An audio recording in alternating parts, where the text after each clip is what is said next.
नमस्कार, अरुणाचल समाचार में आपका स्वागत है। मैं हूं रैनो में।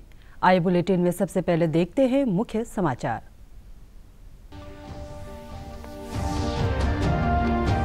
प्रधानमंत्री नरेंद्र मोदी ने कहा है कि चौकीदार के रूप में कर रहा हूं अपने कर्तव्य का पालन। पिछले 5 वर्षों में जो कुछ हासिल किया उसका श्रेय लोगों की भागीदारी।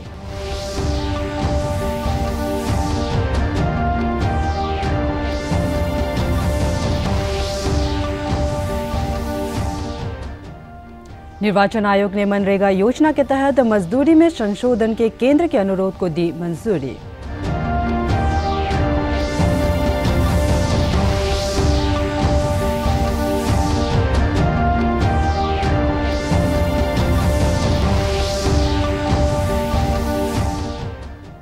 राजधानी ईटानगर के निर्वाचन अधिकारी ने स्वतंत्र और निष्पक्ष चुनाव के लिए लोगों से की भागीदारी की अपील। कहा, लोगों में विश्वास बनाए रखने के लिए सुरक्षा के किए गए हैं पुख्ता इंतजाम।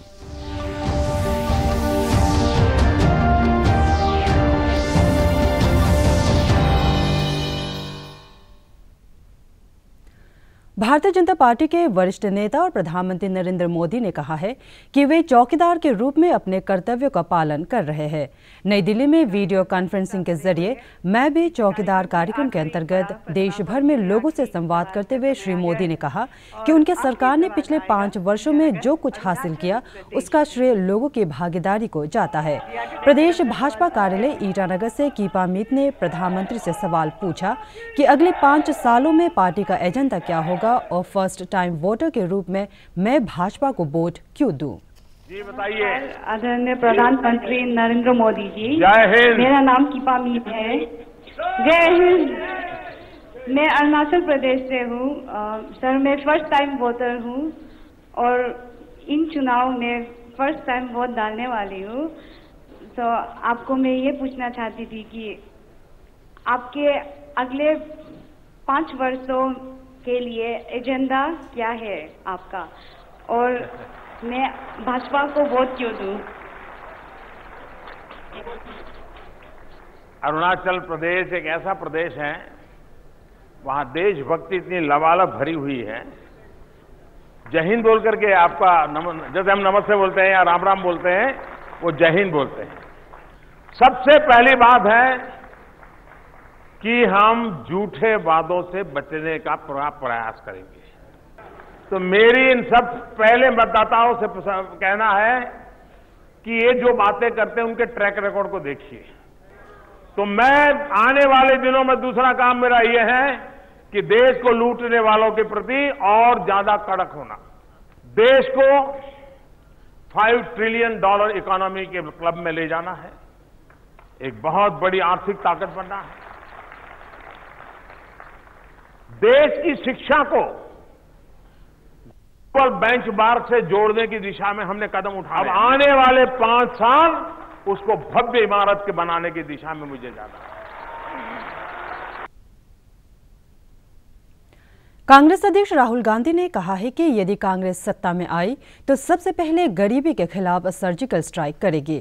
उन्होंने कहा कि कांग्रेस का मानना है कि 21वीं सदी में देश में कोई भी गरीब नहीं होना चाहिए और इसलिए न्याय योजना के तहत बिना किसी भेदभाव के प्रतिवर्ष 72,000 रुपए की वार्षिक आय सुनिश्चित की जाएगी।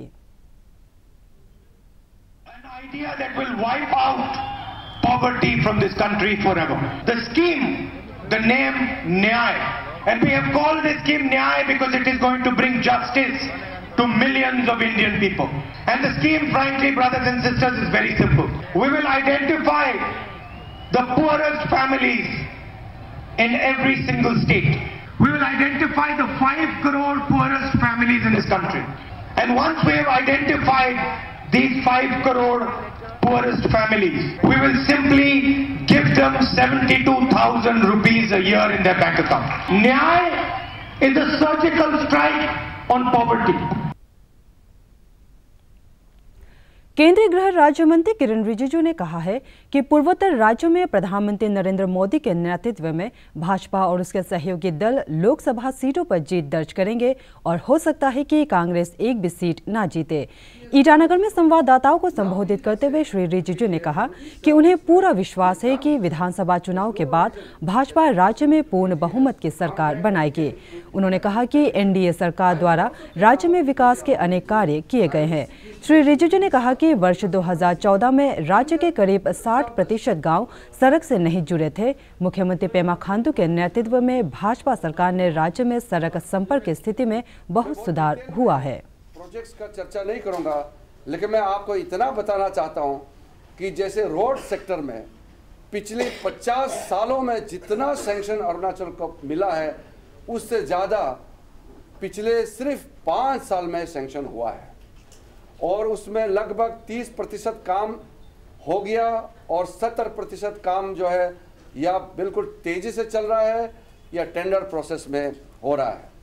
रेलवे प्रोजेक्ट, एयरपोर्ट का प्रोजेक्ट, एयरपोर्ट का भी मैक्सिमम प्रोजेक्ट जो है ALG 7 कंप्लीट हो चुके हैं और 2 कमर्शियल एयरपोर्ट भी कंप्लीट हो चुके हैं और होलोंगी जो लैंड कंपेंसेशन और लैंड जो साइट को लेकर के जो डिले हुआ उसको भी साफ करके प्रधानमंत्री जी के कर कमलों के द्वारा फाउंडेशन स्टोन लगवाया गया है, वो भी अभी तुरंत चालू होने वाला है। इस तरीके से अलग अलग क्षेत्र में, अलग अलग सेक्टर में बहुत तेज़ी से आगे काम चल रहा है और इसको देखते हुए मुझे यकीन है कि अगले 5 साल में जो सपना हमने देखा है, जो परियोजनाएं हमने शुरू किया है, कुछ खत्म हो गया, कुछ अभी होने वाले हैं, अगले 5 साल में लगभग पूरा हम इसको कर पाएंगे, ऐसा मुझे आशा है। मुझे इस बात का खुशी है कि अरुणाचल की जनता पूरे दिल लगा करके इस बार मन बनाया हुआ है कि स्टेट में भी बीजेपी का सरकार को पूर्ण बहुमत से लाने का सोच रहा है, जो हम लोग टूर कर रहे हैं, सबका प्यार आशीर्वाद मिल रहा है। और लोकसभा में दोनों सीट नरेंद्र मोदी जी को प्रधानमंत्री दोबारा बनाने के लिए अरुणाचल प्रदेश का दोनों सीट लोकसभा के वो बीजेपी को ही जाएगा, ऐसा माहौल है और ऐसा उम्मीद हमको साफ साफ दिख रहा है। निर्वाचन आयोग ने आज यानी 1 अप्रैल से महात्मा गांधी राष्ट्रीय ग्रामीण रोजगार गारंटी अधिनियम के अंतर्गत मजदूरी में संशोधन के ग्रामीण विकास मंत्रालय के अनुरोध को मंजूरी दे दी है। इस योजना के अंतर्गत दी जाने वाली मजदूरी कृषि मजदूरों के लिए उपभोक्ता मूल्य सूचकांक से जुड़ी है। मजदूरी की नई दरें नए वित्त वर्ष की शुरुआत पर 1 अप्रैल को अधिसूचित की जाती है। ग्रामीण विकास मंत्रालय ने लोकसभा चुनाव आदर्श आचार संहिता को देखते हुए इस बारे में निर्वाचन आयोग से अनुमति मांगी थी। इस योजना के अंतर्गत विभिन्न राज्यों में मजदूरी की दरें अलग अलग है और इस वजह से मजदूरी दरों में बढ़ोतरी भी अलग अलग होगी। ये वृद्धि मौजूदा मजदूरी से 5% तक अधिक हो सकती है। उच्चतम न्यायालय ने 21 दलों के नेताओं से कहा है कि वे मतदाता पर्चियों के बारे में निर्वाचन आयोग के हलफनामे से संबंधित अपना जवाब 1 हफ्ते के भीतर दाखिल करें।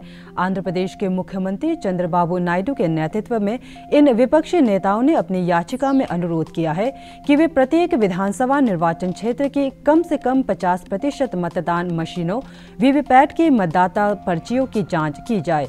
प्रधान न्यायाधीश रंजन गोगोई की अध्यक्षता वाली पीठ ने विपक्षी दलों के वकील AM सिंघवी को निर्देश दिया कि वे अगले सोमवार तक अपना जवाब दाखिल करें।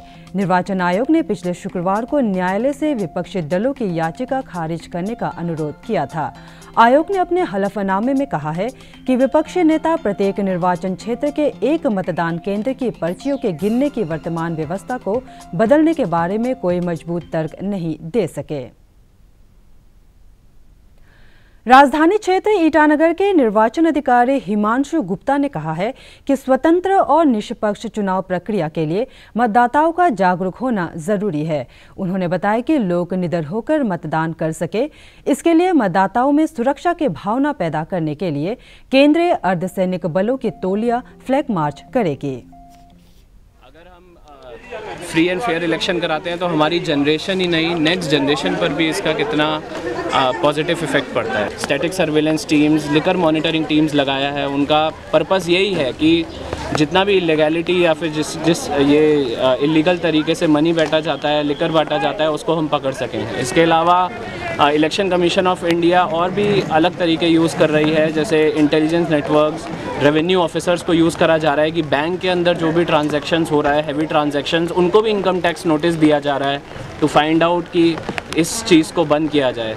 At the end of the day अगर सारे सिटीजन्स मिलके इस चीज़ के ऊपर अपना एक, अभी जैसे आप देखेंगे ज़ीरो के अंदर किया गया था, सब लोगों ने मिलके एक अगर ये डिसीजन ले कि इस इलेक्शन के अंदर हम पैसा नहीं लेंगे, ना ही हम किसी को लेने देंगे, अगर सोसाइटी पूरा एक साथ आए तो definitely we can in the time to come ensure free and fair elections in our state as well as our country. Regulation के अंदर हम, इन्फोर्समेंट के अंदर हम पुलिस फोर्सेस को अभी और सतर्क कर रहे हैं, और आज से आप देखेंगे, आज और कल से फ्लैग मार्चेस भी स्टार्ट होंगे CRPF के द्वारा पूरे कैपिटल कॉम्प्लेक्स के अंदर घूमा जाएगा टू इंश्योर पब्लिक को भी ये बताने के लिए कि forces are there to ensure free and fair elections as well as law and order को कंट्रोल में रखने के लिए पब्लिक को एक मैसेज भी दिया जाएगा इसके थ्रू। उच्चतम न्यायालय ने असम में विदेशियों की गिरफ्तारी से संबंधित मामले में राज्य सरकार की लापरवाही पर नाखुशी जाहिर करते हुए राज्य के मुख्य सचिव को इस महीने की 8 तारीख को अदालत में हाजिर होने का निर्देश दिया है। प्रधान न्यायाधीश रंजन गोगोई की अध्यक्षता वाली पीठ ने असम सरकार द्वारा दाखिल हलफनामे को व्यर्थ की कार्रवाई करार देते हुए कहा कि अदालत ये जानना चाहेगी कि ट्राइब्यूनलों द्वारा घोषित किए गए विदेशियों में से कितने स्थानीय जनसंख्या में घुल मिल गए। न्यायालय असम में नजरबंदी केंद्रों के हालात और राज्य में विदेशियों की लंबी अवधि की नजरबंदी से संबंधित मामले की सुनवाई कर रहा है। भारतीय अंतरिक्ष अनुसंधान संगठन इसरो ने आज सवेरे 9:27 पर श्रीहरिकोटा के सतीश धवन अंतरिक्ष केंद्र से PSLV C-45 रॉकेट का सफल प्रक्षेपण किया। ये प्रक्षेपण यान एमीसैट और अन्य 28 विदेशी नैनो उपग्रहों को विभिन्न कक्षाओं में प्रक्षेपित करेगा।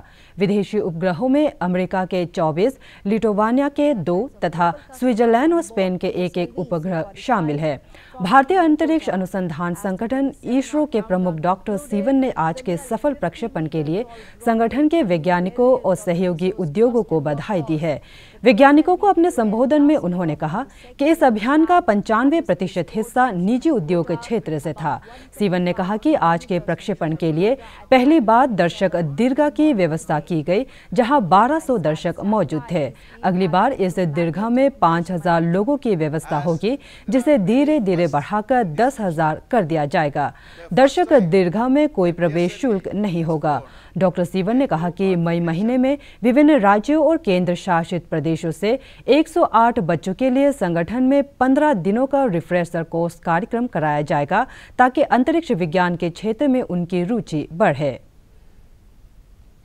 सरकार ने स्थायी खाता संख्या पैन को आधार संख्या से जोड़ने की समय सीमा 6 महीने बढ़ाकर 30 सितंबर 2019 कर दी है।